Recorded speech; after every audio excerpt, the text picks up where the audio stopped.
Hello students, how are you? Welcome back to Path Public School online tutorials.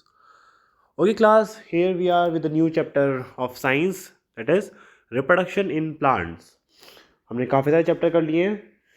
अब ये इस साल का हमारा लास्ट चैप्टर है जिसका नाम है रिप्रोडक्शन इन प्लांट्स. ये हमारा फाइनल एग्जामिनेशन में भी आएगा स्टूडेंट्स, तो इसे ध्यान से करें. चलिए,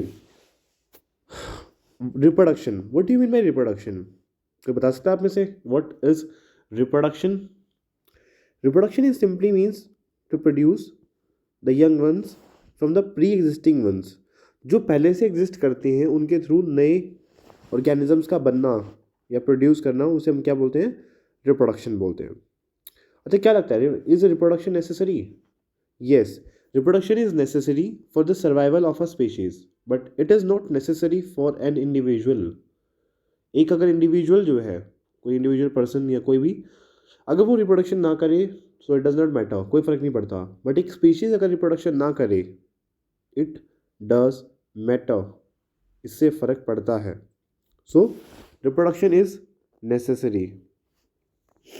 अब देखिए, रिप्रोडक्शन प्लांट्स और एनिमल्स दोनों में होता है. इन केस ऑफ एनिमल्स, रिप्रोडक्शन एक सिंगल तरीके से होता है. ह्यूमन बींग्स में बात करें तो अगर हम, तो होता है sexual methods. There are two types of methods, there are two types of reproduction methods. The first one is sexual, the second one is asexual. In case of sexual reproduction, two parents are required, male and female. In case of asexual reproduction, only one parent is required. There is no gender, उसमें कोई gender भी नहीं होता.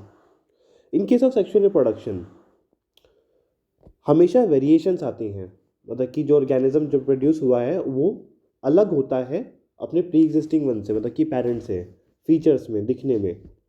बाकी तो खैर वो same ही होता है. इन केस ऑफ एसेक्सुअल रिप्रोडक्शन, जो यंग वन होता है वो एग्जैक्टली कॉपी होता है from the like the parent one, इसीलिए हम उसे क्लोन भी बोलते हैं. देखिए, आप लोग यहाँ देख सकते हैं, यहाँ पे लिखे हुए हैं. तो चैप्टर बेसिकली हमारा किस बारे में? रिप्रोडक्शन इन प्लांट्स के बारे में है. तो सबसे पहले जो टॉपिक आता है वो है asexual reproduction in plants. Let's see there are many methods, there are many asexual methods in plants. The very first method is fragmentation. Fragmentation means when an organism matures, मतलब एक organism जब mature हो जाता है, it splits into two or more parts. As you can see, the body of a parent breaks into distinct pieces, each of which can produce an offspring. Organism की body 2 या 3 part में या उससे ज़्यादा में डिवाइड हो जाती है, और हर एक पार्ट जो है एक न्यू ऑर्गेनिज्म बन जाता है. ये आपके सामने एक एग्जांपल है, इसका नाम है स्पायरोगारा. यहाँ स्पायरोगारा मैच्योर होने के बाद 2 या 2 से ज़्यादा में स्प्लिट हो जाती है, और हर एक पार्ट जो होता है, हर एक पीस एक ऑर्गेनिज्म बन जाता है, नया organism. So this process is named as fragmentation process. अब ये एग्जाम्पल, जैसे ये स्पायरोगारा एक एल्गी है जो कि पानी में ग्रो करती है, वहाँ पर होता है ये. Next method is budding. In budding, a bulb-like projection called bud occurs on the body of the parent organism. This bud grows into an offspring and may eventually break away from the parent. As you can see, देखिए, ये yeast organism है. Yeast की body में क्या होता है, एक छोटी सी बर्ड निकल आती है. वो बर्ड डेवलप होती है और इवेंचुअली फिर आफ्टर सम टाइम इवेंचुअली अपनी पेरेंट बॉडी से हट जाती है. This is known as what? budding process. But in some cases, जो बर्ड निकलती है वो कभी कभी अपनी पेरेंट बॉडी से डिटैच नहीं होती और उसी पे रहती है, फर्दर ग्रो करती है, और फिर कुछ टाइम के बाद वो रिप्रोड्यूस कर सकती है. वो खुद, वो दूसरी बर्ड भी जो मैच्योर हो गई है, पुरानी वाली भी कर सकती है अगेन, और जो न्यू थी वो भी करती है, फिर एक और वन. ऐसे ये प्रोसेस कैरी ऑन रहता है, क्योंकि हर एक बर्ड जो है मैच्योर होती जा रही है और वो खुद भी बर्डिंग प्रोसेस करते जा रहे हैं हर एक. और अपनी पेरेंट बॉडी से डिटैच नहीं हो रहे, कुछ इस तरह से फिर वो कॉलोनी फॉर्म करते हैं, दे फॉर्म अ कॉलोनी। जैसे यीस्ट की देखिए, यीस्ट ने कॉलोनी फॉर्म की हुई है यहाँ पे।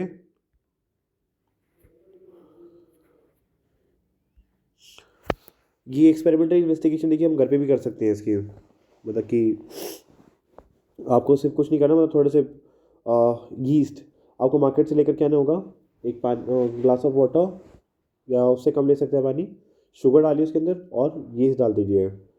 जस्ट फिर आप देखिए नेक्स्ट डे उसको माइक्रोस्कोप में रखते हैं उसको, और फिर देख सकते हैं उसे, आपको दिखाई देगा कि यीस्ट की जो है कॉलोनी फॉर्म हो रखी है वहाँ पे।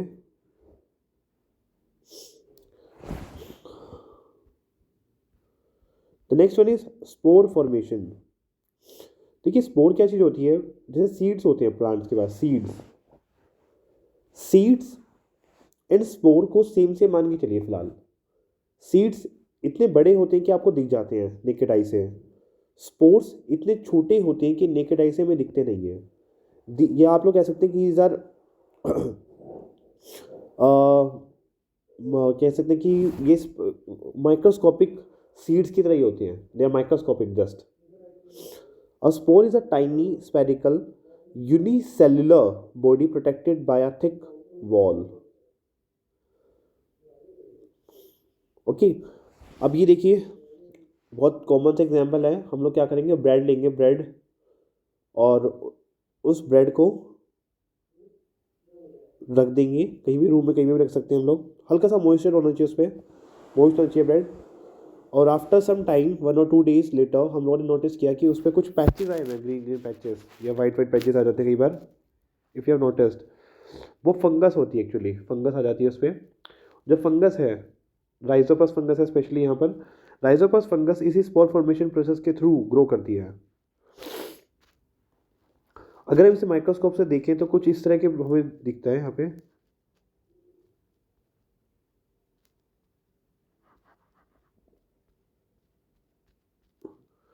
कुछ इस तरह का स्ट्रक्चर दिखाई देता है। ये ऊपर वाला जो पार्ट होता है इसे हम बोलते हैं sporangium, what we call it sporangium. इसी स्पोरेंजियम के अंदर स्पोर्स फिल्ड होती हैं।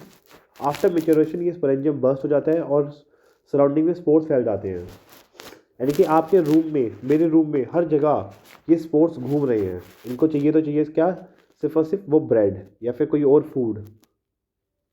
ओके, ये नीचे वाला पार्ट जो होता है इसे हाइफे बोलते हैं।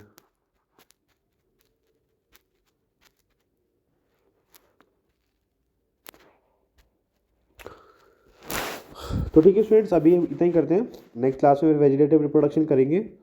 और ये चैप्टर हमारा ज़्यादा बड़ा नहीं है, छोटा ही है। सो ठीक है क्लास, मिलते हैं फिर नेक्स्ट क्लास में। Thank you.